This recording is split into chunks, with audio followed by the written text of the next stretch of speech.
demanded his death. They'd gotten what they wanted, but I would bring him back.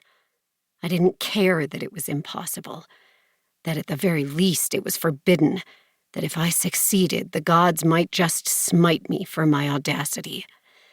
Throwing back my head, I screamed, pulling every drop of power to me. I had so little left, and yet I took it from every part of my soul. And when there was nothing left, I took more. Agony raged through me, and for the barest moment, Lorien's presence was next to me once more. "Let go," he whispered, and there was so much love in those two words that it suddenly felt as if my chest were being crushed. I didn't let go. I dug deeper. I pulled harder.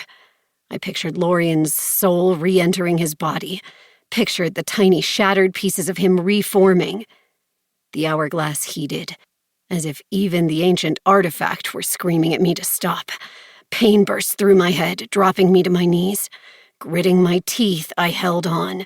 He didn't get to leave me. He didn't. Blood poured from my nose, leaked from my ears. It wasn't working. Still, I held on. "In every life, Wildcat, no matter what happens, you hold on to that. It's you and me in every life." I bared my teeth and shoved everything I had into defying the laws of nature and the gods.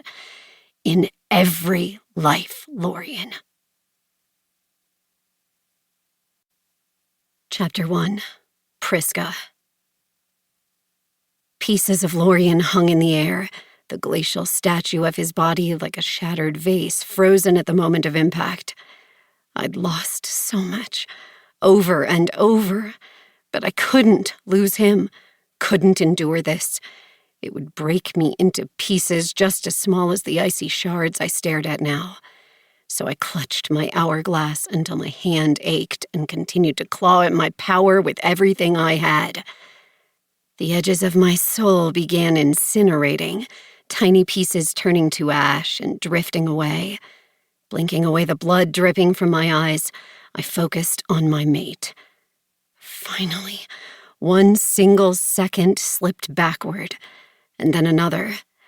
The edges of my vision dimmed. I couldn't breathe, couldn't think, but I used my magic like a rope tying me to him. And I held on. I couldn't fail him. I refused. But a strange, dizzying rush swept through my body, and two women were suddenly standing just footspans away, on the ship, their features eerily similar to mine. A sob rattled my chest. The woman on the left. If not for the faint lines around her eyes, we might have been twins. Once I'd hated Ysara for not showing me her face. Now, I knew I saw it each day in the mirror. This was my mother, my real mother. Some part of me had hoped she'd made it out of that house the night I'd disappeared, that she was alive somewhere.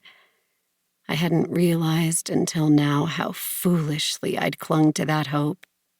Letting go of it hurt. The woman standing next to her also looked at me with eyes the exact same color as mine, but those eyes were old and wicked, the smile playing around her mouth suggesting she knew the secrets of the world and was unimpressed by them. This was the woman who had used her power to age her enemies, the one who had lashed out in her last moments, turning Aprotha's capital into the cursed city. My grandmother. My mother reached out her hand as if to stroke my cheek, but no warmth radiated from her skin. I would never know her touch. "Let go, Nalera. This is forbidden for a reason." Her voice was soft, gentle. "I can't." Her eyes filled with such grief my chest clenched.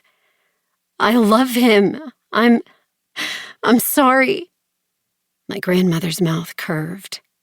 "Let the child choose her own fate, just as we did." Both of them were dead. Was that a warning? I continued to pull my power to me, and my grandmother laughed, glancing